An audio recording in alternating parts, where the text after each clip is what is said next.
Say I'm an overthinker, but better to be an overthinker than an underthinker. My brain's never really a fan of filing court cases, but sometimes you got to do what you got to do, and you got to protect. He didn't. I could never do what he did. Yeah. Most people in the world could never do what he did. But he's got himself into this position. Anthony Joshua shocks the public by suing Jake Paul, accusing him of playing a hidden role in a car accident that spiraled into a near-fatal nightmare. According to the lawsuit, the crash was no random misfortune but a calculated act that nearly cost AJ his life. After surviving the wreck and leaving the hospital, Joshua claims Paul deliberately tampered with his vehicle, pushing him to seek justice through the courts. talking about, oh, he's this, he's that, he's that. I said, but why are you worrying about what someone else has done? What have you done as a fighter to kind of boost your ego? Anthony Joshua revealed the crash struck without warning, triggered by sudden brake failure that stole control in seconds.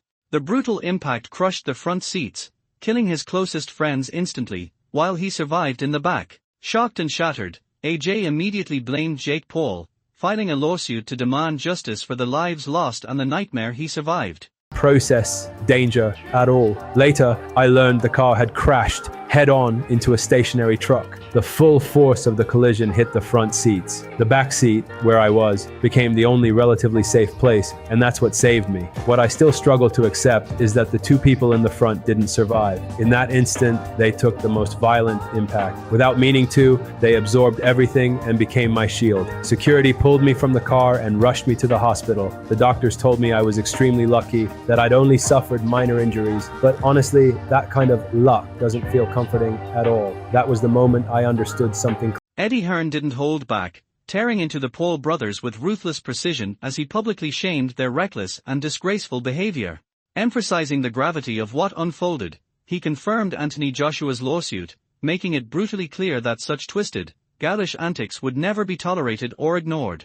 The Pauls' reckless stunt crossed every possible line, leaving them exposed, cornered, and fully accountable for the chaos they unleashed. So we filed a lawsuit against him, and we'll leave it in the hands of the lawyers. And we take what he said very, very seriously. And they were. Duke McKenzie didn't mince words, brutally exposing Jake Paul as a complete amateur in the boxing world and branding his behavior flat-out pathetic. He stressed just how dangerously out of his depth Paul truly is, warning that this recklessness goes far beyond bravado.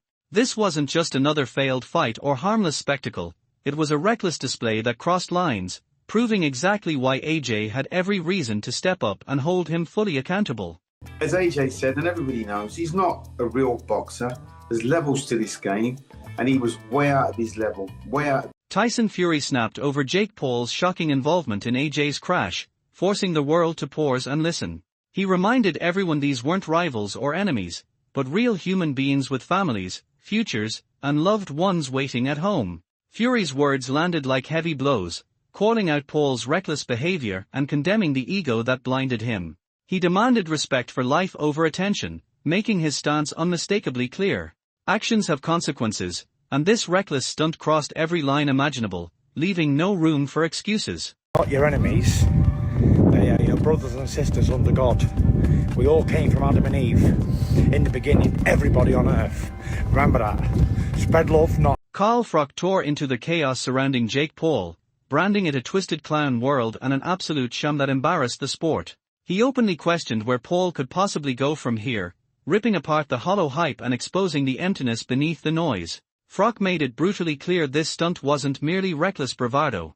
It was a loud, humiliating public farce, spotlighting the dangerous and foolish antics that cornered AJ and forced him into taking serious legal action. Designed to be a fighter where it was like, I joined the amateur club at the age of 8 years old, or my dad had a vision of me being a fighter one day in my life. And Johnny Nelson slammed Jake Paul's actions, declaring that the crash and his reckless stunts did absolutely nothing to advance his career or personal development.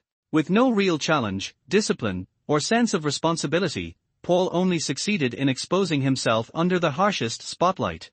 Nelson's words cut deep, underlining just how dangerous and misguided this behavior truly was, showing the world that Paul's selfish antics carried a real human cost, ultimately harming AJ and everyone else caught in the fallout.